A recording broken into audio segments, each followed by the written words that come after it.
And teachers qualified teachers అనేది అవసరం. So there is a set of formalities to set up a pre school. అది setup చేయాలంటే first we should be prepared to handle everything. Financial measures handle చేయాలి, teachers team handle చేయాలి. You should be ready to conduct events, lot of events. Every month we will be having 2 to 3 events. సో ఇవన్నీ చేసే it is a completely passion, not don't look it as a business. ఎవరికైనా start చేసే వాళ్ళకి చెప్తున్నాను, it is not a business, it should be a passion.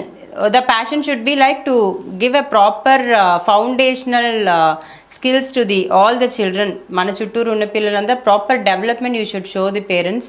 And if you have all the skills, if you can able to ivanni nen handle cheskogaluta ante, then go ahead with forming a proper society or trust. Now every year if you see NEP 2020, every school is implementing it.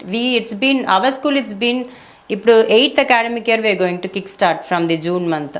So it's been already 7 years కదా. మేము start చేసేటప్పుడు the policy, the norms were all completely different.